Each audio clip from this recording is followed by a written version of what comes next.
Skaists smaids nav tikai estētikas jautājums, tas ietekmē pašapziņu, komunikāciju un to, kā jūtamies ikdienā. Priekšzobi ir pirmie, kopā mani citi. Priekšējie zobi ir mūsu vizītkarte.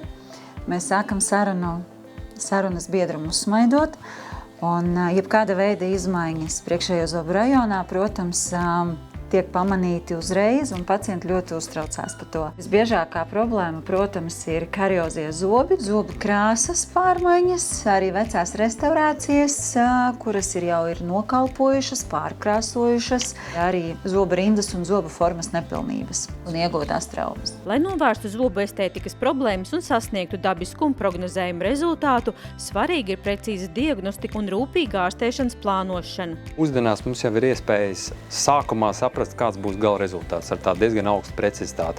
Mēs izmantojam zobu skenus, fotogrāfijas, video. Mums ir arī sejas skeners. Mēs izveidojam pacientu digitālu avataru, un mēs uz viņu jau izveidojam to smaidu, parādam pacientam, un tad kopā pieņemam lēmumu un izvēlamies to rezultātu, to apjomu ārstēšanas jau tādā apzinātā līmenī. Nevienmēr priekšzoba estētikas uzlabošanai nepieciešami sarežģīti risinājumi. Dažkārt pietiek ar saudzīgu rekonstrukciju, izmantojot kompozītu materiālu. Pacientam piedāvājot estētisko restaurāciju, mēs panākam maksimāli naturālu zobu izskatu. Tāds ļoti smalks, delikāts darbs, bet mēs to varētu piedāvāt pacientiem ar ļoti viegliem zobu kronīšu lūzumiem vai ar plaisām pie zobu rindas un zobu formas uzlabošanas, palielinot apjomu, pagarinot. Nākamais moments, par ko mēs varētu runāt, arī par zobu spraugu slēgšanu, kas ir ļoti aktuāls moments. Ja izmaiņas nepieciešamas izteiktākas, tad mūsdienās arvien plašāk pielieto venīrus, kas ļauj panākt īpaši dabisku estētiku. Tajos brīžos, kad mums ir ļoti augsti estētiskie ideāli, prasības, un tajos brīžos, kad zobi jau ir diezgan bojāti. Tad tajos brīžos mēs tomēr ar venīriem varam panākt ļoti augstu estētiku, bet tajā pašā laikā būt maz invazīvi un lieki neaiztikt zobu, jo mums ir jādomā par nākotni. Jo mazāk tagad slīpējam un aiztiekam, jo nākotnē ir labāki rezultāti un ilgmūžīgums labāks. Protams, katram zobam un situācijai ir savs piemērotākais risinājums, tādēļ ik viens zobu rekonstrukcijas plāns tiek īstenots komandā. Dažkārt labākais ceļš uz skaistu smaidu ir nevis restaurācija, bet zobu pozīcijas korekcija. Primārais jau tas, cik zobs ir bojāts. Tajā brīdī, kad mums zobs ir izteiksmīgāk bojāts, tad mums nāk tālāk kā puskroņi, 3/4 kroņi, 7/8 kroņi un pilnie kroņi.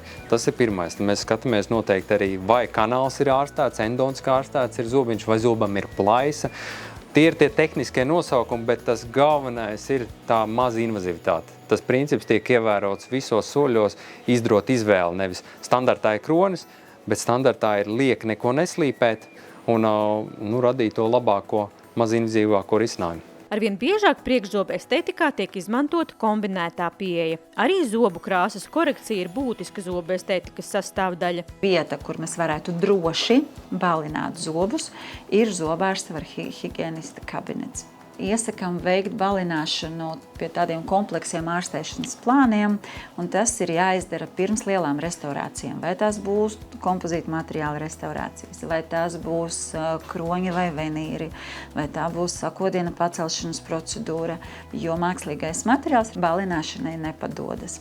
Padodas tikai naturālie zobaudi. Pat nopietni bojāti priekšzobi mūsdienās bieži vien ir atjaunojumi tā, ka izskats paliek pilnīgi dabisks, bet nemazāk svarīgi par izvēlēto risinājumu ir pacienta ikdienas paradumi. Lai mēs tiekam pie tā skaista smaida, tad noteikti jāatcerās, ka mēs tīram 2 reizes dienā vismaz 2 minūtes, noteikti zobu diegu. Regulāri ir jāapmeklē zobu higienists, noteikti reiz 6 mēnešos arī jāapmeklē zobārsts. Ļoti bieži mums nāk pacienti ar zobu nodilumu, kuri naktī griež zobus, un tiem pacientiem noteikti vajadzētu katru nakti lietot nakts kapi, un tā ir tāda rutīna, kurai nevajadzētu apgrūtināt pacienta tādu ikdienas dzīvi, bet tas ir kā papildus rūpes tāpat par savu veselību. Skaists smaids ir ieguldījums, kas prasa pārdomātu pieeju un sadarbības starp ārstu un pacientu. Vidē, kur apvienots inovatīvākās tehnoloģijas